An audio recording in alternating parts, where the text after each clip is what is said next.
Aleluia! Deus é bom, amém? Está animado nessa noite, irmão? Eu vou falar com você, eu estou empolgado. Estou animado com essa palavra. E eu costumo empolgar um pouquinho mais na hora que eu começo a ministrar, então segura aí. Aleluia, Deus é bom, amém? Sabe, irmãos, eu já dei um spoiler aqui falando a respeito de intencionalidade. Nós estivemos aí desde a última quinta-feira, que foi feriado, numa conferência que nós tivemos ali na sede, no Carlos Prates. Irmãos, foi uma bênção. Foi divulgado esse evento aí no nosso grupo da igreja. Você que está no grupo certamente deve ter visto isso lá. E eu tenho que te informar uma coisa: se você não foi, você não perdeu nada. Mas com certeza você deixou de ganhar. Deixou de ganhar e deixou de ganhar muita coisa, porque foi uma bênção, irmãos. Eu devo falar um pouco a respeito do que nós recebemos ali nesses 3 dias, mas eu não vou focar somente na conferência, naquilo que nós pudemos desfrutar ali. Mas eu comecei falando aqui a respeito dos dízimos e ofertas, que eu tenho orado ao Senhor há algum tempo, para que nós não precisemos chegar aqui e te motivar a estar entregando seu dízimo e a sua oferta. E de verdade, irmãos, esse é o desejo do meu coração. Porque o dia que a igreja compreender de fato o que são os dízimos, o que são as ofertas, nós não precisamos de ninguém aqui, nós não iremos precisar de ninguém aqui nos motivando. A gente vai vir por nós mesmos, porque nós sabemos que a palavra funciona, o princípio funciona, e como bons praticantes nós iremos fazer essas coisas. Sabe, eu queria, antes de entrar aqui no tema que eu vou compartilhar com vocês, eu queria compartilhar de algo que aconteceu lá na conferência. Aconteceram 2 vezes, mas eu vou compartilhar uma só. O pastor Eduardo estava ministrando, se eu não me engano, isso foi na sexta-feira, ele estava ministrando à noite, e ele é profeta, irmãos. Pensa num homem que é profeta, mas daqueles arretados, do fogo, nordestino, é arretado, né? E ele entregou uma palavra para um irmão lá, para o Felipe. Alguns aqui conhecem o Felipe da livraria lá da sede. E o Felipe, ele havia até comentado comigo que ele estava desejoso por um carro, ele estava precisando, que ele tem uma criança pequena, não tem nem 1 aninho ainda o filhinho dele, e ele estava de fato necessitado de um carro, e estava sem carro. E ele orando ao Senhor, pedindo ao Senhor para que esse carro chegasse, mas ele já cria que o carro já era dele. E o Eduardo liberou uma palavra para ele, falando assim com ele: olha, você, e o Felipe estava parado em frente assim a ele falou: você, eu já vi seu carro. Seu carro já chegou. E somente com aquela palavra que o profeta tinha liberado para ele, ele teve uma ação correspondente àquela palavra. E o Felipe saiu, deu uma carreira naquela igreja imensa lá e voltou. Quando ele voltou, o profeta falou com ele assim: olha, e eu tenho tanta convicção que eu já vi seu carro que eu quero te dar a flanela. Tirou uma oferta e entregou para o Felipe: toma para você comprar a flanela. Irmãos, a igreja começou a se mover. E levantaram a oferta para o Felipe, que o carro dele chegou.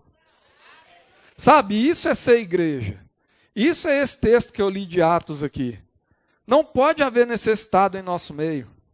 Se nós de fato cremos nessa palavra, não pode haver necessitado no nosso meio. E aconteceu esse fato com o Felipe, ontem aconteceu com a outra irmã, e vai acontecer no nosso meio, irmãos.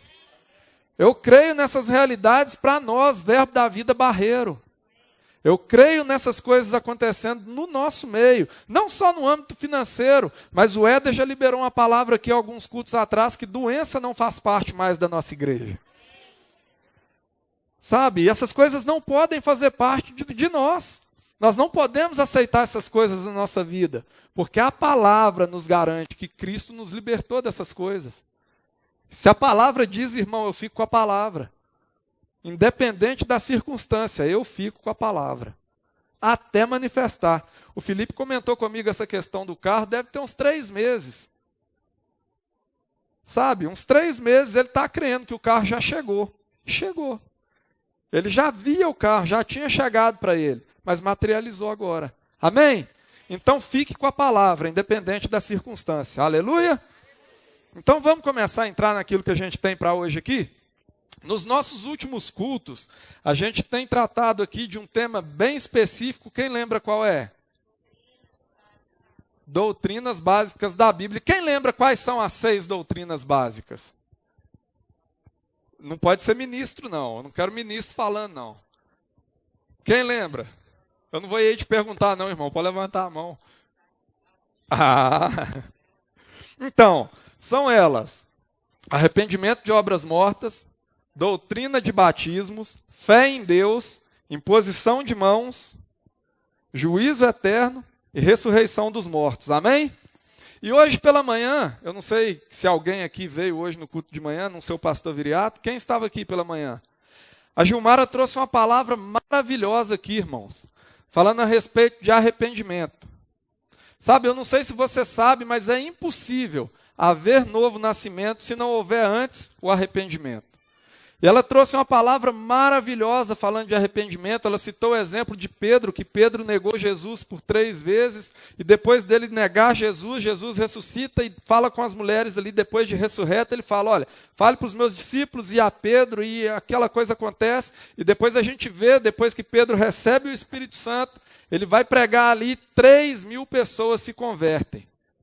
Ou seja, porque houve um arrependimento. Houve um arrependimento. E aquele mesmo homem que havia negado Jesus, ele começa ali a pregar o evangelho e 3.000 pessoas se convertem. Por causa do arrependimento. Eu não sei se você sabe, mas é possível a gente estar congregando, a gente estar dentro da igreja, sem que tenha havido em nós um arrependimento. E eu quero te dar um exemplo natural para que você entenda isso. Quantos sabem que para eu ir para São Paulo, eu tenho que pegar aqui a BR-381 e ir nela toda a vida? Amém? Você está comigo? Eu quero ir para São Paulo, eu pego a BR-381. Então vamos imaginar aqui que eu estou querendo ir para São Paulo. Eu entrei ali na BR-381, começo a acelerar meu carro. Aí as placas começam a aparecer diante de mim, só que eu vejo a primeira placa, João Molevade, a 110 quilômetros. Aí eu vejo uma outra placa, Vitória, 400 e poucos quilômetros. Você concorda comigo que eu estou na BR-381, mas eu não estou indo para São Paulo? Se eu estou vendo placa Vitória a tantos quilômetros, eu estou indo no sentido errado, eu estou indo para Vitória. O que é que eu preciso fazer para que eu possa chegar em São Paulo? Eu tenho que parar meu carro, retornar, mudar a direção e ir para São Paulo. O que é que eu faço quando eu estou fazendo isso? Eu quero ir para São Paulo, estou indo para Vitória, percebi que eu estou indo, vou mudar minha direção e começo a ir para São Paulo. Eu me arrependi de estar indo no sentido errado. Aí eu quero que você pegue isso aqui. Por que eu falei que é possível eu estar congregando, eu estar dentro da igreja, mas sem ter havido um arrependimento de fato? Porque você concorda que eu estou na BR-381, quero ir para São Paulo, mas eu estou indo para Vitória. É a mesma BR, você concorda comigo? É a mesma estrada, mas a direção está errada. Então eu posso estar aqui, a gente pode haver pessoas em nosso meio, pode haver pessoas no caminho certo, ou seja, está na igreja, mas está na direção errada. Então precisa mudar a rota. Precisa haver um arrependimento para que você esteja caminhando na direção certa. Amém? Você está comigo aqui? Então, se houver alguém assim no nosso meio, eu creio que essa seja a noite, irmão, da mudança de rota.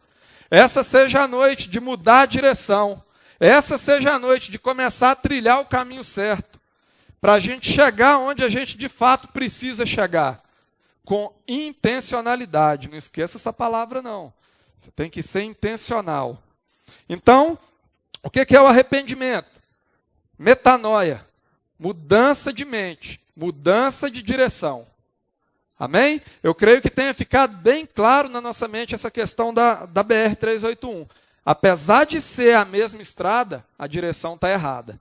Então eu preciso acertar a direção para que eu chegue no meu destino. Amém? Então a Gilmara falou hoje pela manhã de arrependimento. E para que haja novo nascimento, é necessário haver antes o arrependimento.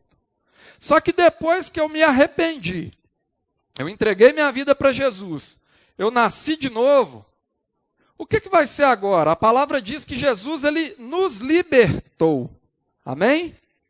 E eu fiz uma enquete essa semana passada na minha rede social, perguntando a respeito de liberdade. O que é liberdade para você? E eu recebi algumas respostas ali, irmãos, e eu cheguei à seguinte conclusão. as pessoas até entendem o que é liberdade. Só que o entendimento, isso eu estou falando de povo cristão que me mandaram respostas ali, nem todos mandaram a resposta errada, mas a grande maioria. O entendimento que nós temos de liberdade é o mesmo entendimento que o mundo tem. É o mesmo entendimento que o mundo tem. Por quê? Porque eu recebi várias mensagens ali falando que a liberdade é poder fazer o que eu quero. Liberdade é eu poder ter liberdade de expressão, é eu poder falar o que eu quero. Então essas foram basicamente as respostas que eu recebi. Eu vou ler algumas para vocês aqui, que eu trouxe algumas. Uma das respostas foi essa aqui. O que é liberdade para você? Liberdade não é poder fazer tudo, e sim poder ficar sem fazer nada. É preguiça. Outra. O que é liberdade para você? Poder de escolha ou poder de escolher? O que é liberdade para você? Ter livre-arbítrio, fazer o que quiser, a qualquer hora ou a qualquer lugar. O que é liberdade para você? Poder para dizer sim ou não. O que é liberdade para você? Essa aqui eu gostei. Se libertar de sua própria liberdade. Essa eu gostei. Então essas foram algumas das respostas que eu recebi ali na minha rede social, e eu cheguei à conclusão que a maioria dos cristãos tem o mesmo entendimento de liberdade que o mundo tem. Porque se você perguntar para alguém que não é nascido de novo o que é liberdade, eu tenho certeza que ele vai falar, é poder fazer o que eu quiser. Eu não nasci num lar cristão, irmãos. E quando eu ainda não havia me arrependido e nascido de novo, eu vivia lá fora pensando que eu era livre. Eu vivia fazendo aquilo que eu achava que era bom para mim, eu vivia fazendo aquilo que eu queria. E quantas vezes que eu saía e pensava, não, hoje eu vou fazer tudo que eu quero, porque eu sou livre. Sabe, só que antes de me arrepender e nascer de novo, eu pensava que eu fazia tudo que eu queria e dessa forma eu era livre. Só que na verdade eu era uma marionete do diabo. Eu era influenciado por ele e acabava fazendo coisas que agradavam a ele. Por quê? Porque nós fazemos de acordo com aquilo que nós cremos. E se eu recebo uma influência que não vai com aquilo, não vai de encontro com aquilo que a palavra diz, certamente eu estou recebendo uma influência maligna, uma influência satânica. Eu já preguei isso aqui em umas mensagens atrás e, biblicamente falando, existem apenas 2 tipos de influência. E a gente vê isso desde o Éden. Por quê? Porque Deus havia influenciado o homem após a criação. Olha, de toda árvore do jardim você comerá livremente, menos da árvore do conhecimento do bem e do mal, porque do dia que dela comer, certamente morrerá. O que Deus havia feito ali? Ele havia influenciado. Só que quando entra uma segunda influência no jardim, a gente sabe hoje que a serpente é o diabo, ela distorce aquilo que Deus havia dito e influencia a mulher, que por sua vez vai lá e influencia o homem come do fruto e o pecado entra na vida do homem. Então, irmãos, existem até hoje 2 tipos de influência. Então, se eu não vivo de acordo com aquilo que a palavra diz, certamente eu estou fazendo aquilo que é vontade do diabo. Então, antes de me converter, antes de mudar a minha rota, antes de nascer de novo, eu pensava que eu era livre, mas na verdade eu estava fazendo a vontade do diabo. E se você não nasceu num lar cristão, e se arrependeu no decorrer da sua vida em algum momento e nasceu de novo, certamente você também antes fazia as vontades do diabo pensando que era livre. Mas e depois que eu converto? Depois que eu converti, como que é? Eu sou de fato livre agora? Tem um texto, eu queria que você abrisse ele lá, em Gálatas, no capítulo 5.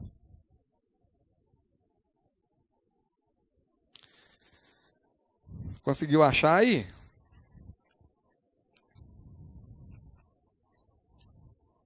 Gálatas, no capítulo 5. Eu vou ler aqui primeiro na versão King James, e depois a gente vai ler de novo na NVT, que eu acho a NVT fantástica para trazer clareza, entendimento para nós. Gálatas, no capítulo 5, versículo de número 1. Você está comigo? Diz assim na King James: firmemo-nos, portanto, na liberdade com que Cristo nos libertou. Não nos submetamos outra vez ao jugo da escravidão. NVT diz assim: portanto, permaneçam firmes nessa liberdade, pois Cristo verdadeiramente nos libertou. Não se submetam novamente à escravidão da lei. Sabe, a palavra está dizendo que Cristo nos libertou.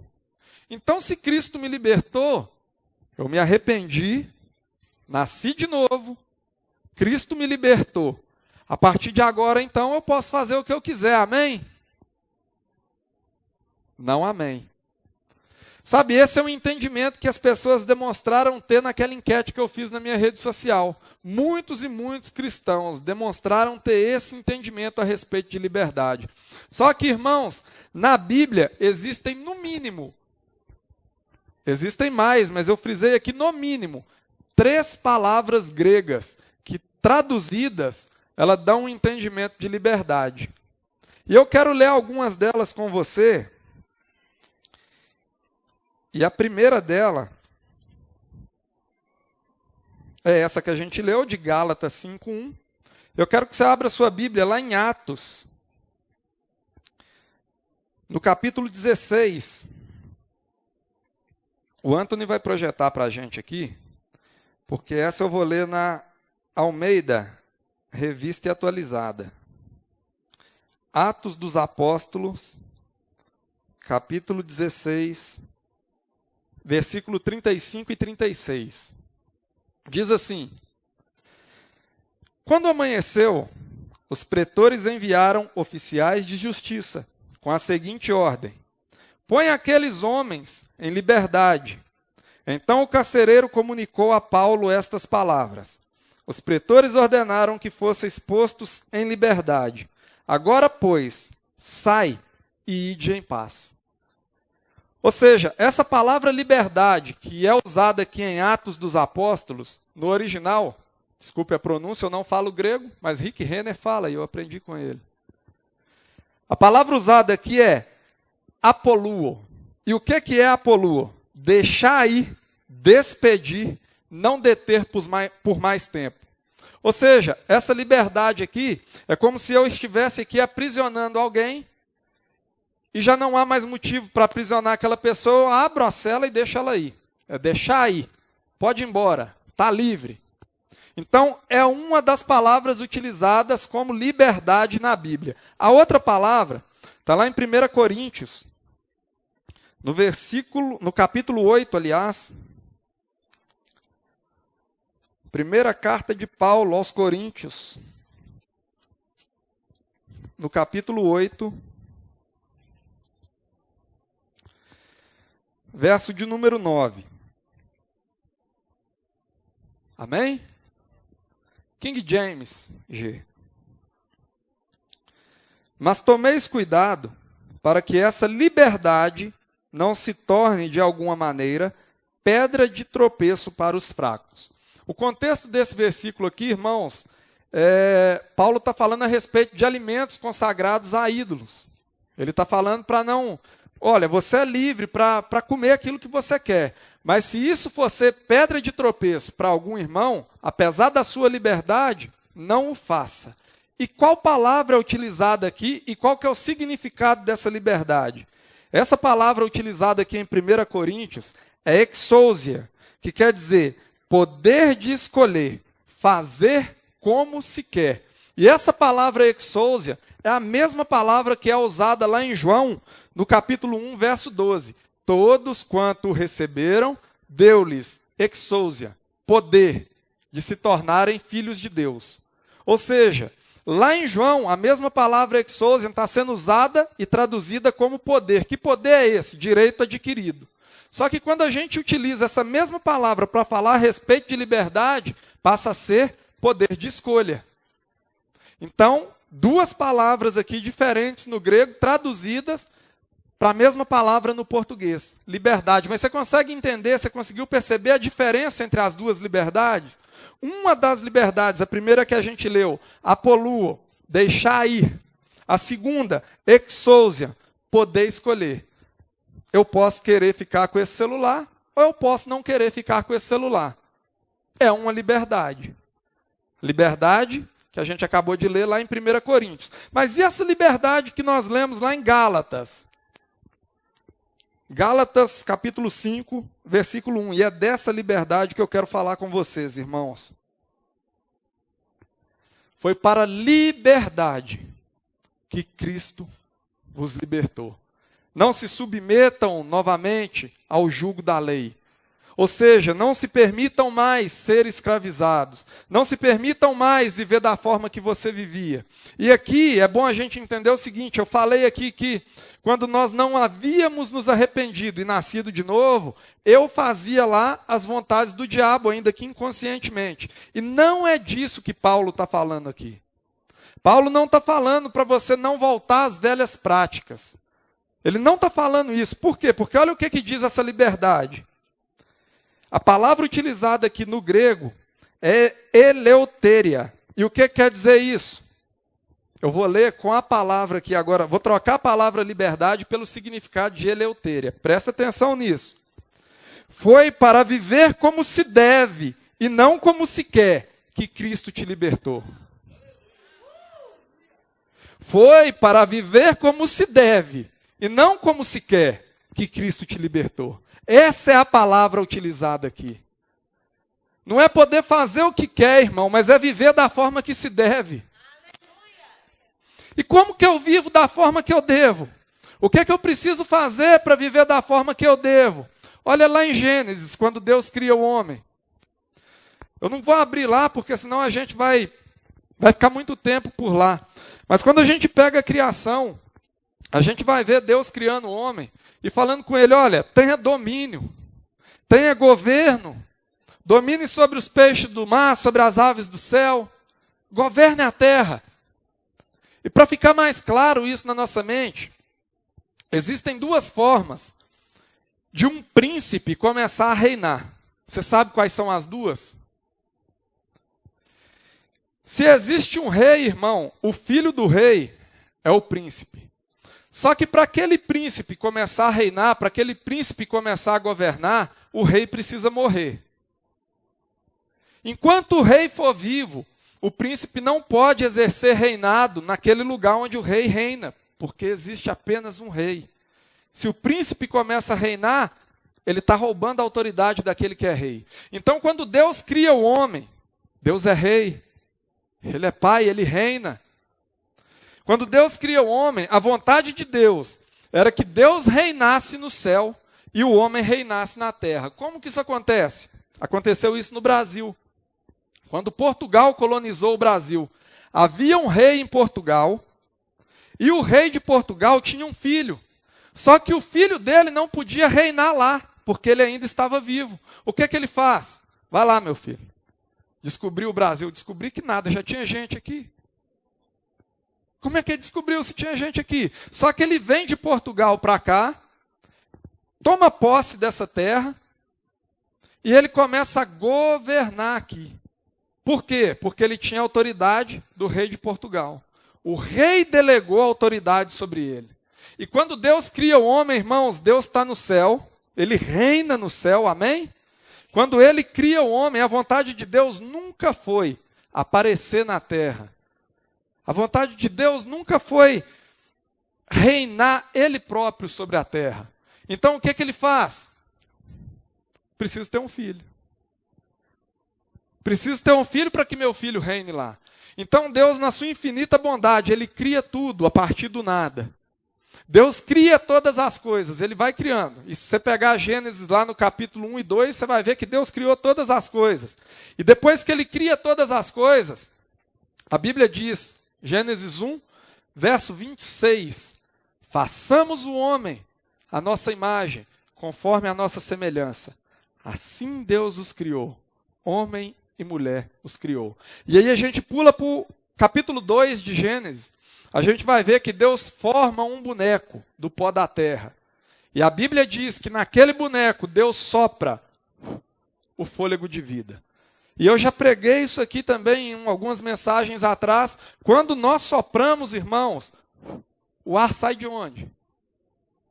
De dentro. Então Deus cria o boneco e sopra o fôlego de vida. Sopra o espírito que estava criado, já havia sido criado em Gênesis 1, dentro daquele boneco. E aquele boneco passa a ser uma alma vivente. Então o Deus que reina no céu, ele materializa, ele cria um homem no céu, amém? O homem é um ser espiritual, ele é um ser celestial. Então Deus cria o homem no céu, mas materializa esse homem na terra, para que esse homem, para que eu e você possamos reinar, possamos governar da mesma forma que ele governa no céu. Então, quando a palavra diz que foi para a liberdade que Cristo nos libertou, foi para viver como se deve, não como se quer que Cristo te libertou, a palavra está falando, olha, foi para viver conforme Deus te criou, que Cristo te libertou. Foi para viver conforme a criação que Cristo te libertou. E aí, irmão, para facilitar a nossa vida, o que Deus faz? Deus envia Jesus, para que Jesus venha na terra e mostre para mim e para você aquilo que Adão deveria ter sido. Aquilo que o primeiro homem deveria fazer, mas não fez porque ele pecou. Jesus vem como homem, e muitas pessoas ainda têm esse entendimento de que o Jesus encarnado, a palavra que se fez carne, a palavra que andou entre nós, era Deus. Deixa eu te falar, não era, porque a palavra diz que ele não usou por usurpação ser igual a Deus. Antes, ele se esvaziou de si mesmo, fazendo-se semelhança de homens. Então, Jesus era homem. Aquele Jesus que foi tentado por Satanás ali no deserto, não era Jesus Deus, era um Jesus homem. Mostrando para mim e para você que apesar da tentação, é possível vencer, é possível caminhar, é possível avançar. Mas como? Como que Jesus venceu a tentação? Pela palavra. Então, irmãos, se Cristo nos libertou para vivermos como devemos e não como queremos, nós precisamos estar cheios da palavra. É impossível viver da forma como devemos se nós não nos enchemos da palavra. Sabe, eu sempre que tenho oportunidade eu falo isso, nós precisamos parar de olhar para Jesus e para a palavra e fazer separação dos dois. Porque no princípio era o Verbo estava com Deus e o Verbo era Deus. No princípio era a palavra. E a palavra se fez carne. A palavra e Jesus, irmãos, são um. Então não tem como eu me aproximar de Jesus, não tem como eu buscar Jesus, não tem como eu ser íntimo de Jesus, se eu não for íntimo da palavra. Não tem como eu viver da forma que eu devo e não da forma que eu quero, se eu não me encher da palavra. Nós precisamos estar firmados nessa palavra, irmãos. Sabe, Romanos 12, versículo 2, vai falar que não vos conformeis com esse mundo, mas transformai-vos pela renovação da vossa mente. Para quê? Para que experimenteis qual seja a boa, a agradável e a perfeita vontade de Deus. Você sabia que, se você perguntar para todo mundo aí fora, até quem não é crente, se você chegar e perguntar, você gostaria de experimentar a boa, a agradável e a perfeita vontade de Deus? Ele vai te falar que quer. Mas é impossível experimentar a boa, a agradável e a perfeita vontade de Deus se nós não transformarmos a nossa mente pela palavra. Sabe, irmãos, eu falei aqui que antes de mudar a rota da minha vida, antes de me converter, eu vivia fazendo a vontade do diabo, inconscientemente. Você acha que se eu soubesse que eu estava fazendo a vontade do diabo, eu ia continuar? Claro que não, só que inconscientemente eu fazia. Eu não sei se você sabe, mas o diabo é o mestre das ilusões.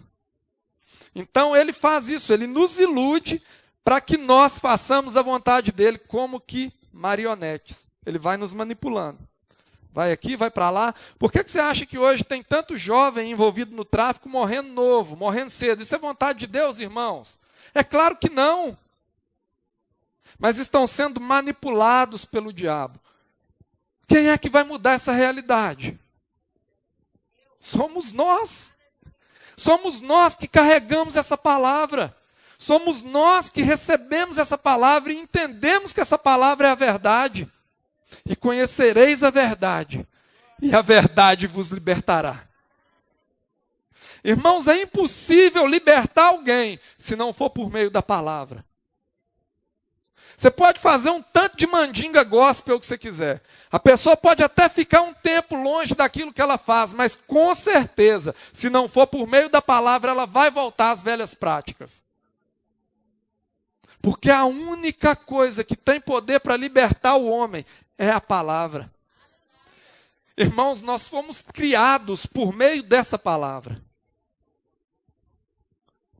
Nós fomos criados por meio dessa palavra. Então não tem como a gente viver da forma que devemos viver, longe dela. E isso precisa ser uma verdade dentro de nós. Enquanto você não compreender que não existe vida fora da palavra, você vai continuar cometendo os mesmos erros. Sabe, quando Jesus foi tentado lá no deserto, Satanás sabia que ele era o Filho de Deus. Por que ele sabia? Porque quando a gente pega o texto lá do Gadareno, você vai ver que os próprios demônios, Jesus não fala nada. Jesus só chega no lugar e os demônios falam, não, já veio você perturbar a gente antes do tempo. Eles sabiam que ele era o Filho. Então, irmãos, Jesus, como Filho de Deus, ele incomodava só com a presença, mas ele era cheio da palavra, porque quando ele foi tentado no deserto, o diabo falou com ele, olha, se você é o Filho de Deus, o que o diabo estava fazendo? A mesma coisa que ele fez lá no jardim com Eva, porque Deus havia dito, olha, de toda árvore você pode comer livremente, mas da árvore do conhecimento do bem e do mal, não. E aí quando o diabo vai lá na resenha com Eva, ele fala assim, olha, é verdade que Deus falou para você não comer e nem tocar? Deus tinha falado para não tocar? Deus tinha falado para não comer. Mas o que ele faz? Ele lança dúvida. É verdade que Deus falou para não comer e nem tocar? E Eva cai naquilo. Só que com Jesus ele fala, olha, se você é o Filho, ele sabia que Jesus era, mas ele fala, se você é, ele queria colocar dúvida, do mesmo jeito que ele fez no jardim. Se você é o Filho de Deus, transforma essa pedra em pão. E Jesus é claro, nem só de pão viverá o homem, mas de toda palavra que procede da boca de Deus. Irmãos, é impossível viver fora da palavra. É impossível viver longe da palavra. Eu sempre dou um exemplo quando a gente adquire algum eletrônico novo, eu gosto de falar da televisão. Essas televisões hoje em dia estão cada vez mais modernas, irmão. E se você não é muito familiarizado com aquilo, ou não tem o hábito de mexer, pode ser que você adquira uma e tenha algumas funções nela que você não vai nem saber que tem. Você tem a televisão, você tem o controle remoto, e brasileiro geralmente faz isso. Ele compra a televisão, instala a televisão, senta no sofá, pega o controle e começa a fuçar. E aí vai mexendo até conseguir fazer alguma coisa. E aí ele consegue acessar algumas funções daquele aparelho, só que muito provavelmente, quando a gente faz isso, existem funções ali que a gente nem vai saber que tem. Por quê? Porque a televisão ela vem com um livrinho lá dentro, chamado manual. E quando a gente pega aquele manual ali para ler, e a gente lê o manual certinho, a gente vai saber de tudo que aquela televisão tem e como que eu faço para acessar aquelas funções. A nossa vida é a mesma coisa. A gente fica andando igual cachorro atrás do rabo, em círculo, dando cabeçada para lá e para cá, porque a gente não leu o manual. Porque a gente tem o manual, aqui está tudo que a gente precisa para ter uma vida longe da morte, longe da miséria, longe da doença, porque é isso que a palavra diz. Cristo nos livrou da maldição da lei, porque está escrito, maldito aquele que for pendurado no madeiro. Sabe, irmãos, nós fomos libertos dessas maldições, mas nós precisamos saber o que a palavra diz ao nosso respeito. Nós precisamos saber o que a palavra garante como verdade para nós. Uma coisa é certa, se nós continuamos vivendo a mesma vida medíocre que nós vivíamos há 10 anos atrás, irmãos, algo está faltando. Nós precisamos alinhar nossa vida com a palavra. E o que tem acontecido nos nossos dias? As pessoas têm tentado alinhar a palavra de acordo com a sua vida. E aí não vai funcionar. Irmão, eu não sei você, mas eu posso estar com o sapato furado. Se a palavra diz que eu sou próspero, eu sou próspero. Eu não estou nem aí para a circunstância. A minha calça pode estar rasgada, mas se a palavra diz que eu sou próspero, eu fico com a palavra. Sabe por quê? Porque vai acontecer. No reino do Espírito, essas coisas já aconteceram. Mas nós precisamos trazer essas coisas à existência. Quando a gente lê Gênesis no capítulo 1, a gente vai ver que a terra era sem forma e vazia. A terra era sem forma e vazia. E o Espírito de Deus pairava sobre a face do abismo. O que foi preciso acontecer para que as coisas que Deus já havia visto se materializassem aqui? A palavra. E quando Deus disse, haja luz, puf, houve luz. A Bíblia diz que a terra era sem forma e vazia. E havia trevas, irmãos. Sabe, e se a Bíblia diz, eu creio que Deus olhou e viu, olha, tem treva. Deus olhou e viu, tem treva. Mas ele olhou e viu, mas não falou o que ele tinha visto. Porque o que ele queria não era a treva, o que ele queria era a luz. E nós, na maioria das vezes, a gente olha para a circunstância, minha calça está rasgada. Mas a palavra diz que eu sou próspero. Mas minha calça está rasgada. E aí eu só falo, minha calça está rasgada. Vai continuar, irmão. Sabe por quê? Porque nós não falamos aquilo que nós vemos, nós falamos aquilo que nós cremos. E se eu creio na palavra, eu preciso começar a falar essa palavra. Porque se eu falo essa palavra, eu estou vivendo de acordo com aquilo que nós lemos em Gálatas. Eu estou vivendo da forma que eu devo viver, não da forma que eu quero. Muitas das vezes, irmãos, nós não queremos de fato declarar a palavra. E existe até, como é que eu posso dizer? Existe até uma retaliação espiritual, porque o diabo sabe do poder que tem essa palavra na sua boca. E ele não quer mesmo que você declare a palavra. Ele quer que você e eu falemos incredulidade. Por quê? Porque ele sabe do poder que essa palavra tem. Ele sabe que quando a palavra diz que você pode todas as coisas naquele que te fortalece, e você pega isso e começa a declarar, eu posso todas as coisas naquele que me fortalece, isso é uma verdade na sua vida. E por isso que ele quer nos impedir de declarar essa palavra, a falar aquilo que é verdade a nosso respeito. Sabe, irmãos, mas nós precisamos sair daqui hoje, revoltado com esse diabo dos infernos, que tem nos impedido de desfrutar de tanta coisa que já está liberado para nós, e começar a declarar essa palavra. Você sabia que aquilo que você fala, revela aquilo que você crê? Se você é daquelas pessoas que só fala incredulidade, que só murmura, que só reclama, irmão, para mim você está mostrando o que você crê. Mas se você também é daquele que declara a palavra, independente da circunstância, só sai a palavra da sua boca, você também está demonstrando que você crê. E se você permanece nessa verdade, se você permanece nessa palavra, aquilo que a palavra diz a seu respeito, vai ter que materializar, irmão, porque Deus é fiel a essa palavra.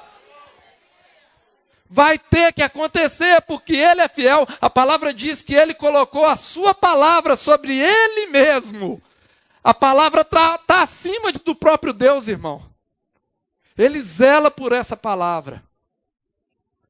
Ele zela para que essas coisas aconteçam na minha e na sua vida. Tem um dito no meio gospel aí que é o seguinte: Deus é fiel.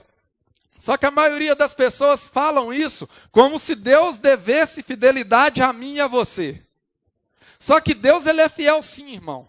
Mas Ele é fiel à palavra. Se eu e você decidirmos andar da forma que nós estamos falando aqui, olha, como que eu devo andar? na palavra. Se eu e você decidirmos andar nessa palavra, pode ter certeza que aí sim, Deus é fiel a você. Deus é fiel a quem é fiel a essa palavra. Deus é fiel àquele que decide andar de acordo com aquilo que Ele já disse. E isso é viver pela fé, irmãos. Viver pela fé é viver de acordo com aquilo que a palavra diz ao meu e ao seu respeito. E quando nós decidimos viver dessa maneira, as coisas que a palavra diz ao nosso respeito têm que acontecer. Porque é Deus quem prometeu. E Ele não é homem para que minta, nem filho do homem para que se arrependa. Não desanime de andar de acordo com essa palavra. Não desanime de andar nessa palavra. E nós estamos aqui falando de liberdade. Nós lemos lá que foi para a liberdade que Cristo nos libertou. E eu quero fazer um paralelo aqui com você para a gente já caminhar para encerrar. Eu quero que você abra sua Bíblia comigo lá em Mateus. Capítulo 27.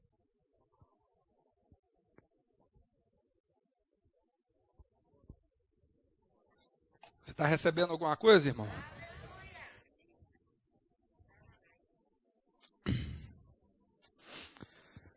Mateus, no capítulo 27.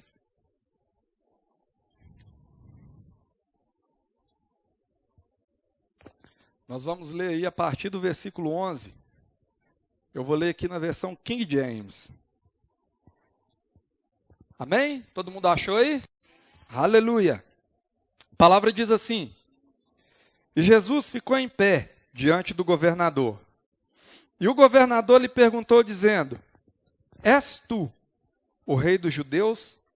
E disse-lhe Jesus: Tu o dizes. E ele, quando acusado pelos principais sacerdotes e pelos anciãos, nada respondeu. Disse-lhe então Pilatos: Não ouves quantas coisas testificam contra ti? E ele não respondeu uma palavra sequer. De modo que o governador se admirou muito. Ora, o governador costumava soltar um preso durante a festa, quem eles escolhessem. E eles tinham então um preso famoso, chamado Barrabás. Portanto, estando eles reunidos, Pilatos disse-lhes: Qual quereis que eu vos solte? Barrabás ou Jesus, chamado Cristo? Pois ele sabia que por inveja o haviam entregado. Verso 19. E estando ele assentado no tribunal, sua esposa mandou-lhe dizer: Não te envolvas na questão desse justo, porque eu muito sofri hoje em um sonho por causa dele. Mas os principais sacerdotes e os anciãos persuadiram a multidão a pedir Barrabás e matasse Jesus. O governador lhes respondeu dizendo: Qual desses dois quereis que eu vos solte? E eles disseram: Barrabás. Pilatos disse-lhes: O que então que eu farei com Jesus, que se chama Cristo? E eles todos disseram: Seja crucificado. E o governador lhes perguntou: Por quê? Que mal ele fez?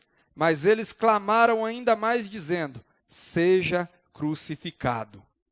Vendo Pilatos que nada conseguia, mas antes que um tumulto fora criado, tomando água, lavou suas mãos diante da multidão, dizendo: Eu sou inocente do sangue dessa pessoa justa. Vede vós.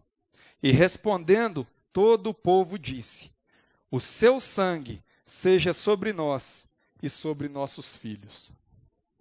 Sabe, irmãos, quando nós lemos esse texto aqui, a gente está vendo ali Jesus diante de Pilatos, o governador, e uma multidão à frente. E me chamou a atenção algumas coisas aqui nesse texto. A primeira delas é, versículo 11. Pilatos pergunta para Jesus: És tu o rei dos judeus? E qual que é a resposta de Jesus? Tu o dizes. O que é que eu aprendo aqui? Aquilo que você de fato é, você não precisa falar. Aquilo que você fala demais que você é, certamente você não é. Então, Pilatos foi quem disse: És tu o rei dos judeus? E Jesus manda a bola para ele: Olha, você que diz. Você que é alguma coisa, eu sou pastor, eu sou apóstolo, eu sou mestre, eu sou isso, eu sou aquilo, trazendo para os 5 dons ministeriais, você não precisa ficar falando o tempo todo que você é. Aquilo que você fala o tempo todo que é, certamente você não é. Amém? E nós continuando a leitura aqui, quem é que era o livre aqui nessa situação, diante dessa situação? Havia Jesus e havia Barrabás. Qual dos dois era livre? Jesus ou Barrabás? Pode responder, gente, não precisa ficar com medo, não. É Jesus. Fala assim, Jesus. Amém. Jesus era o livre, amém? Então, Jesus era livre e Barrabás era preso, era o prisioneiro. Só que o governador aqui, no caso, Pilatos, ele pede para o povo decidir, olha, quem que vocês querem que eu solte? Jesus ou Barrabás? E quando ele faz isso, a Bíblia diz que os sacerdotes e os anciãos, eles induziram o povo a pedir que soltassem Barrabás. E aí aquilo acontece. Pilatos solta Barrabás e Jesus se torna o prisioneiro. Deixa eu te perguntar de novo, agora diante desse cenário, quem que é preso aqui, irmãos, e quem que é livre? Jesus é livre ou Barrabás é livre? Jesus continua sendo livre. Porque Jesus vivia de acordo como devia e não como queria. Então Jesus, apesar de ter sido aqui preso no lugar de Barrabás e Barrabás ter sido solto, Jesus continua como livre. E Barrabás, apesar de ter sido liberado, ele continua aprisionado. Porque ele não vivia como se devia, mas vivia como queria. A Bíblia, em outras versões, vai dizer que ele era um assassino. Então, irmãos, independente da circunstância que Jesus esteja aqui, apesar de estar agora no lugar de um assassino, ele ainda continua como livre. Porque ele vivia como se devia e não como queria. E o interessante aqui é que eu não sei se você sabe, mas aquela cruz onde Jesus foi crucificado, lembra que haviam 3 cruzes? A primeira, estava um ladrão à direita, outro ladrão à esquerda, e Jesus foi crucificado na do meio. Alguns estudiosos dizem que a cruz onde Jesus foi posto era justamente para Barrabás. A cruz onde Jesus foi crucificado não era para Jesus, era para Barrabás. E você sabe o significado do nome Barrabás? Vai aprender agora. Aleluia. O nome Barrabás, irmãos, é um nome de origem aramaica e significa filho de um pai. Então, Barrabás significa filho de um pai. A cruz onde Jesus foi pendurado não era para Jesus, era para Barrabás. Eu não sei se você consegue entender, mas Barrabás aqui é uma representação do homem caído, do homem pecador. É uma representação de mim e de você antes do novo nascimento. Então, aquela cruz era para o homem caído. Mas Jesus ali, ele assume o lugar. Que lugar? O meu e o seu. Ele assume o nosso lugar, vai para a cruz no lugar de Barrabás, e Barrabás, que o nome quer dizer filho de um pai, agora sabe quem é o pai dele. Sabe, o homem caído, irmão, não sabe que ele é filho de um pai. Mas quando essa palavra chega, quando o evangelho é revelado, ele passa a descobrir que ele é filho de Deus. Ele passa a descobrir que esse pai é o próprio Deus. E quando esse entendimento vem, nós entendemos que nós estamos aqui para viver como eu devo e não como eu quero. E eu, como filho de Deus, como filho de um pai que é bom, como filho de um pai que reina, eu preciso andar aqui de modo digno.